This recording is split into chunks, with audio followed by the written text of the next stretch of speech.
তো ইনকাম ট্যাক্সের চ্যাপ্টার 6-এ ডিডাকশানগুলো যেগুলো আছে সেগুলো আমরা এবার ধাপে ধাপে জেনে নেব কী কী ডিডাকশান আছে। আগে দেখে নিই কী কী ডিডাকশান এই চ্যাপ্টার 6-এ আছে। এখানে আছে 80C, 80CCC, 80CCD1, 80CCD2, 80CCD1B, 80D, 80DD, 80DDB, 80E, 80EE, 80EA, 80EB, 80U, 80TTA, 80TTB, 80G, 80GG, এতগুলো ডিডাকশান এখানে পাওয়া যাবে চ্যাপ্টার 6-এর আন্ডারে। তো এই ডিডাকশানগুলো এবার আমরা ধাপে ধাপে ওয়ান বাই ওয়ান জেনে নেব কীভাবে কোন ডিডাকশান কত টাকার পর্যন্ত ম্যাক্সিমাম পাওয়া যায়। এগুলো প্রথমেই চলে আসছি আমরা 80C, 80CCC এবং 80CCD1, এই তিনটে ম্যাক্সিমাম লিমিট হচ্ছে 1.5 লক্ষ টাকা। মানে এখানে 1.5 লক্ষ টাকার বেশি ছাড় পাওয়া যায় না। যে কোনো একটা সেকশনে 1.5 লক্ষ পুরো হয়ে গেলে বাকি সেকশনগুলোতে আর কোনো রকম ছাড় আমরা নিতে পারবো না। সেই জন্য এটা মনে রাখতে হবে, এই তিনটে সেকশন মিলে মোট 1.5 লক্ষ টাকা ছাড় পাওয়া যাবে। 80C limit 1.5 lakh. 80C এর মধ্যে কী কী আছে?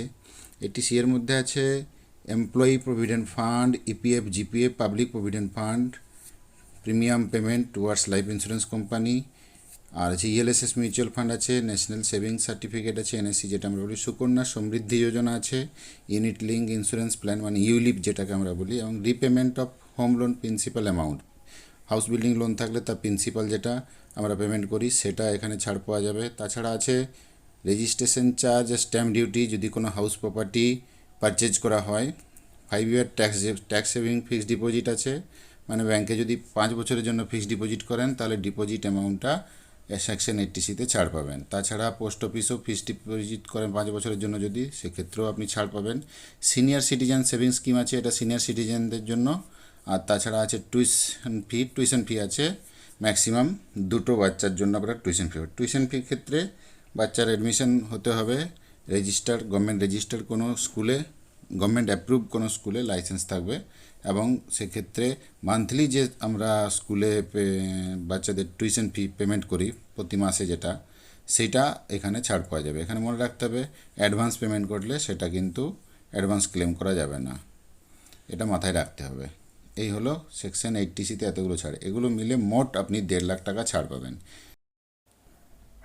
এবার আমরা দেখব 80CCC, এটা কিন্তু 80C এর একটা সাবসেকশন, ঠিক আছে। অর্থাৎ 80CCC-তে যদি আমরা 1.5 লাখ টাকা ইনভেস্ট করে থাকি তাহলে 80C এর আর কোনো রকম ইনভেস্টমেন্ট এখানে আর এলাও হবে না, যে কোনো একটা আমাকে ধরে নিতে হবে, আইদার 80C অর 80CC, মোট কিন্তু 1.5 লাখ টাকা।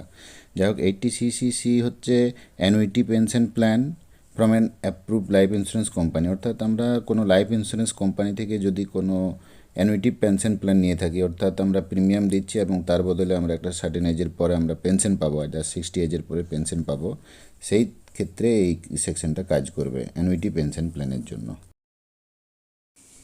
80CCD1 এই সেকশনটা হচ্ছে এনপিএস কন্ট্রিবিউশন। স্যালারিড পার্সেন্টের জন্য আলাদা রুল আছে এবং নন স্যালারিড পার্সেন্ট বা আদার্সের জন্য আলাদা রুল আছে। স্যালারিড পার্সেন্টের জন্য কীরকম রুল আছে সেটা একবার দেখে নিই।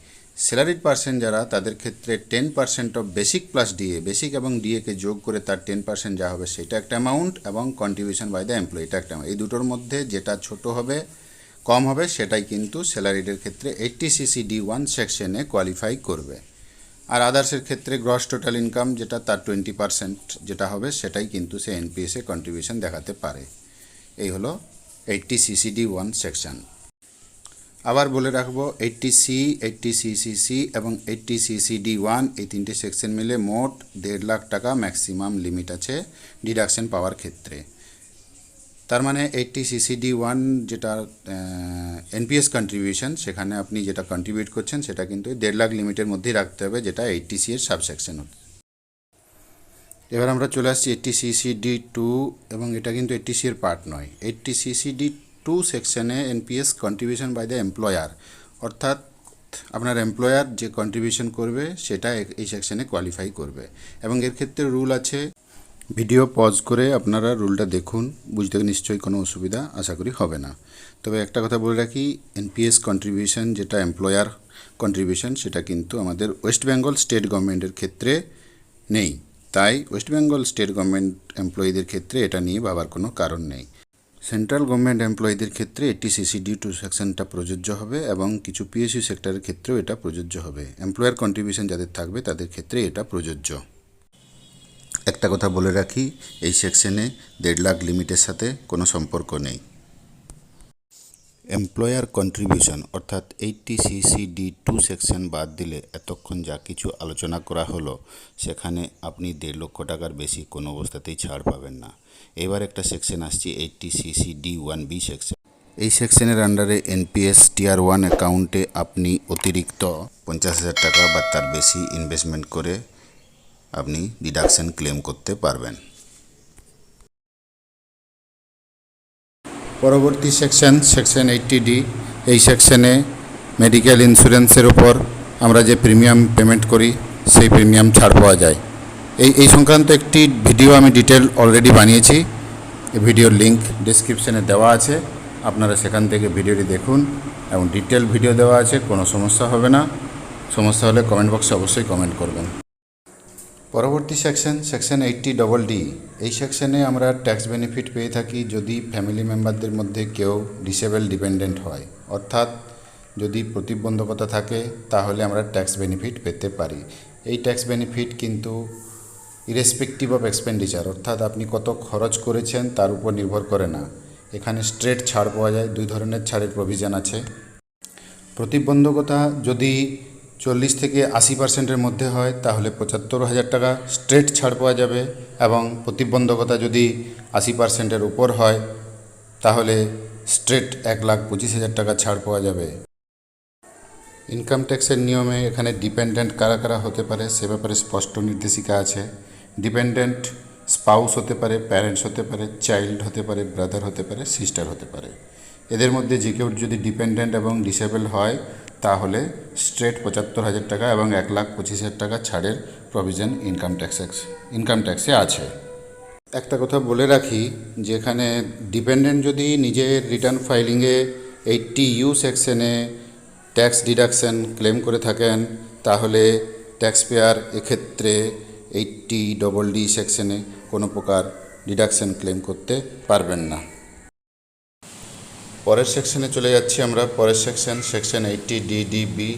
এই সেকশনেও কিছু নির্দিষ্ট রোগ আছে যেগুলোর চিকিৎসার খরচ আমরা এখানে ডিডাকশন হিসেবে ক্লেম করতে পারি। 80DDBতে কে ডিডাকশন হিসেবে ক্লেম করতে পারে সেটাও স্পষ্ট ইনকাম ট্যাক্স অ্যাক্টে বলা আছে। তো কাদের কাদের ক্ষেত্রে মেডিকেল ট্রিটমেন্টের খরচ এই সেকশনে কোয়ালিফাই করবে সেটা এবার বলে নিই। সেলফ হতে পারে, স্পাউস হতে পারে, সন্তান হতে পারে, মা বাবা হতে পারে, ভাই এবং বোন হতে পারে। এদের ক্ষেত্রেই যদি কিছু নির্দিষ্ট রোগের চিকিৎসা করানো হয় এবং তার খরচ এই সেকশনে কোয়ালিফাই করবে। সংক্ষেপে এবার রোগগুলো সম্পর্কে একটু জেনে নেব, কোন কোন রোগের ক্ষেত্রে এই সেকশনে আমরা ডিডাকশন পেতে পারি। প্রথমে আছে স্পেসিফাইড নিউরোলজিক্যাল কিছু ডিজিজ, যেখানে ডিসেবিলিটি তৈরি হতে পারে এবং ডিসেবিলিটি অবশ্যই 40% বা তার বেশি হতে হবে। স্পেসিফাইড নিউরোলজিক্যাল ডিজিজের মধ্যে যেগুলো পড়ে সেগুলো এখানে উল্লেখ করেছি, আপনারা ভিডিওটা স্কিপ করে দেখতে পারেন। এছাড়াও থাকছে AIDS, malignant cancer, kidney failure বা রেনাল ফেলিওর, হেমাটোলজিক্যাল ডিসঅর্ডার, সেখানে হেমোফিলিয়া এবং থ্যালাসেমিয়া মেজর থাকছে। এবার কত টাকা ডিডাকশন আমরা ক্লেম করতে পারি সেটা এবার জেনে নেব। যার চিকিৎসা হচ্ছে তার বয়সের ওপর নির্ভর করছে ব্যাপারটা। তার বয়স যদি 60 বছরের কম হয় অর্থাৎ নন সিনিয়র সিটিজেন হয় তাহলে 40,000 টাকা পর্যন্ত আমরা ক্লেম করতে পারি, এবং বয়স যদি 60 বছরের উপর হয় অর্থাৎ সিনিয়র সিটিজেন হয় বা সুপার সিনিয়র সিটিজেন হয় তাহলে ডিডাকশনটা 1 লক্ষ টাকা পর্যন্ত ক্লেম করা যায়। পরবর্তী সেকশন 80E। হায়ার এডুকেশন লোনের ক্ষেত্রে প্রযোজ্য। হায়ার এডুকেশন লোনের যে ইন্টারেস্ট পেমেন্ট করা হয় তার উপর আমরা ডিডাকশন ক্লেম করতে পারি এই সেকশনে। তো কার কার ক্ষেত্রে লোন নেওয়া যেতে পারে? এসএসসি নিজের জন্য লোন নিতে পারে, স্পাউসের জন্য লোন নিতে পারে, সন্তান সন্ততির জন্য লোন নিতে পারে, এবং এমন কোনো স্টুডেন্ট যার কিনা লিগ্যাল গার্ডিয়ান, এসএসসি যদি লিগ্যাল গার্ডিয়ান হয় তার লোনের ক্ষেত্রেও এটা প্রযোজ্য।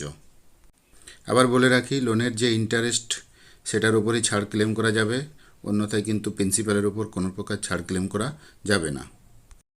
পরবর্তী সেকশন 80EE। এটা হাউস বিল্ডিং লোনের ক্ষেত্রে প্রযোজ্য। হাউস বিল্ডিং লোনের যে আমরা ডিডাকশন ক্লেম করি সেটা সেকশন 24B। ইনিশিয়ালি এটাই ক্লেম করা হয়। এছাড়াও 80EE সেকশনে আমরা অতিরিক্ত 50,000 টাকার ইন্টারেস্টের ওপর ক্লেম করতে পারি। তো এই 50,000 টাকা ক্লেম করার জন্য কিছু কন্ডিশন স্যাটিসফাইড হতে হবে। সেই কন্ডিশনগুলো কী কী ওয়ান বাই ওয়ান এবার একটু আমরা দেখে নেব। ফার্স্ট কন্ডিশন যেটা হচ্ছে সেটা হচ্ছে হাউস প্রপার্টির ভ্যালু কোনো মতেই 50 লাখের বেশি হওয়া চলবে না, 50 লাখের থেকে কম হতে হবে। আর লোন যেটা নেওয়া হয়েছে সেটা অবশ্যই 35 লক্ষ টাকা বা তার থেকে কম হতে হবে, এবং লোনটা অবশ্যই কোনো ফিনান্সিয়াল ইনস্টিটিউশন ওর হাউসিং ফিনান্স কোম্পানি থেকে নিতে হবে। এছাড়াও লোন স্যাংশন পিরিয়ড যেটা সেটা হবে 1/4/2016 থেকে 31/3/2017 মধ্যে লোনটা স্যাংশন হতে হবে।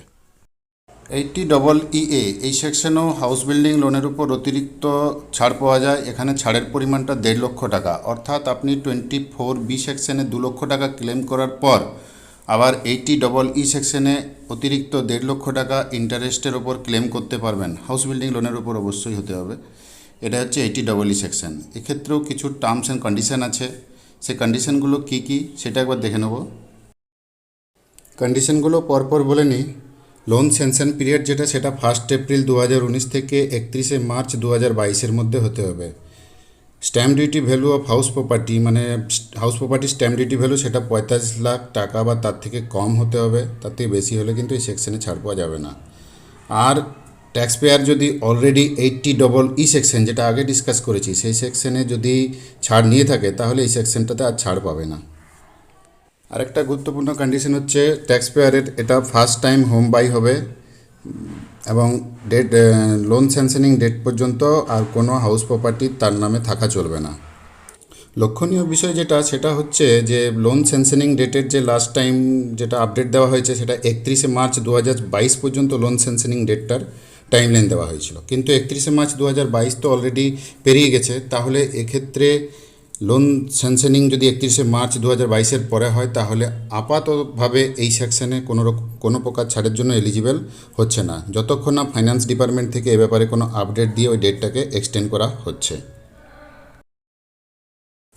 80EE সেকশন, এই সেকশনে কার লোন যদি নেওয়া হয় এবং সেটা অবশ্যই ইলেকট্রিক ভেহিকেল হতে হবে, তাহলে ইন্টারেস্ট পেমেন্ট যে লোনের ইন্টারেস্ট পেমেন্ট তার উপর ম্যাক্সিমাম 1.5 লাখ টাকা ছাড় পাওয়া যেতে পারে সেকশন 80EE সেকশনে। এই সেকশনটা নতুন ইন্ট্রোডিউস হয়েছে চ্যাপ্টার 6-এ। এক্ষেত্রে সরকারের উদ্দেশ্য গ্রিন এনার্জি তথা ইলেকট্রিক্যাল ইউজকে প্রমোট করা যাতে পলিউশন কন্ট্রোল হয়। সেকেন্ড কন্ডিশন হচ্ছে লোন স্যাংশন পিরিয়ডটা 1 এপ্রিল 2019 থেকে 31 মার্চ 2023 মধ্যে হতে হবে। এই পিরিয়ডের মধ্যে যদি কার লোন স্যাংশন হয় তাহলে এই সেকশনে ক্লেম করা যাবে। পরের সেকশনে চলে যাব। পরের সেকশন হচ্ছে সেকশন 80U, একটি গুরুত্বপূর্ণ সেকশন। এক্ষেত্রে ট্যাক্স পেয়ার যদি 40% বা তার থেকে বেশি ডিসেবল হয়, অর্থাৎ প্রতিবন্ধকতা থাকে, তাহলে এই সেকশনে ডিডাকশন ক্লেম করতে পারে। তো ডিডাকশনের অ্যামাউন্টটা কত সেটা একবার দেখে নিই। ডিসেবিলিটির পরিমাণটা যদি সার্টিফিকেটে 40% বা তার থেকে বেশি উল্লেখ থাকে এবং অবশ্যই 80% থেকে কম থাকে তাহলে স্ট্রেট 75,000 টাকা এখানে ক্লেম করা যাবে, এবং ডিসেবিলিটি পার্সেন্টেজ যদি 80% বা তার থেকে বেশি হয় তাহলে স্ট্রেট 1,25,000 টাকা ক্লেম করা যাবে এই সেকশনে। এই দুটো প্রভিজনই আছে, এর বেশি এই সেকশনে আর কিছু দেখানোর দরকার নেই। শুধুমাত্র মেডিকেল অথরাইজ মেডিকেল অফিসার থেকে সার্টিফিকেট থাকতে হবে প্রতিবন্ধকতা। 80TTA এই সেকশনে একজন ট্যাক্স পেয়ার অবশ্যই নন সিনিয়র সিটিজেন ম্যাক্সিমাম 10,000 টাকা পর্যন্ত ডিডাকশন ক্লেম করতে পারে। কিসের উপর না, এটা সেভিংস অ্যাকাউন্ট ইন্টারেস্টের উপর। এক্ষেত্রে এফডি অ্যাকাউন্ট ইন্টারেস্ট বা এমআইএস অ্যাকাউন্ট ইন্টারেস্ট এই ইন্টারেস্টের উপর ক্লেম করা যায় না, শুধুমাত্র সেভিংস অ্যাকাউন্ট ইন্টারেস্ট, অর্থাৎ সেভিংসে আমাদের যে যদি কিছু পরিমাণ টাকা পড়ে থাকে তার থেকে আমরা যে ইন্টারেস্ট পাই তার উপর আমরা এটা ক্লেম করতে পারি।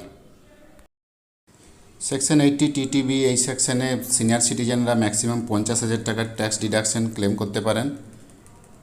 এক্ষেত্রে কার উপর ক্লেম করবে, সেক্ষেত্রে সেভিংস অ্যাকাউন্ট ইন্টারেস্ট থাকতে পারে, এফডি ইন্টারেস্ট থাকতে পারে, রেকারিং ইন্টারেস্ট থাকতে পারে, এমআইএস ইন্টারেস্ট থাকতে পারে, এবং আদার যে কোনো ইন্টারেস্ট ইনকাম সেখান থেকে টোটাল 50,000 টাকার ডিডাকশন ক্লেম করা যায়।